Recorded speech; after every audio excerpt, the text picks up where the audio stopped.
भारत में तारीखी मस्जिद की जगह मंदिर की तामीर, अदालती जानबदारी बेनकाब। भारतीय शहर ज्ञानवापी मस्जिद को मंदिर बनाने के लिए कराए जाने वाले सर्वे को रुकवाने के लिए मस्जिद कमेटी के मुकदमे की समाअत में अदालती जानबदारी खुलकर सामने आ गई। भारतीय मीडिया के मुताबिक इलाहाबाद हाई कोर्ट में ज्ञानवापी मस्जिद के सर्वे से मुतल्लिक केस की समाअत हुई, जिसमें मस्जिद कमेटी के वकील ने दलाइल दिए कि आर्कियोलॉजिकल सर्वे से मस्जिद के ढांचे को नुकसान पहुंच सकता है और तारीखी इमारत जमीन बोस हो सकती है।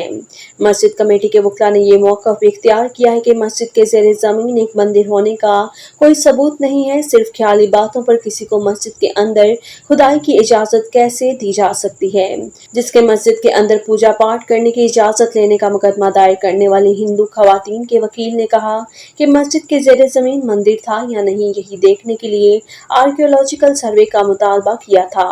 इंतहा पसंद हिंदू जमात के वकील ने कहा है कि हमें सर्वे पर पूरा भरोसा है, जैसा कि बाबरी मस्जिद केस में राम जन्मभूमि के लिए भी किया गया था और इससे हकीकत सामने आ गई थी, जिस पर मस्जिद कमेटी के वकील ने जवाब दिया कि राम जन्मभूमि तनाज़ा केस में हालात मुख्तलिफ थे और इसका मुआवजा ज्ञानवापी मस्जिद से नहीं किया जा सकता। इस मौका पर इंडियन आर्कियोलॉजिकल डिपार्टमेंट के नुमाइंदे ने अदालत को यकीन दहानी कराई कि सर्वे के दौरान मस्जिद के ढांचे को कोई नुकसान नहीं पहुंचेगा। रेडार मैपिंग करेंगे, सिर्फ जरूरत पड़ने पर ही मस्जिद के अंदर खुदाई की जाएगी, लेकिन वो आखिरी मरहला होगा।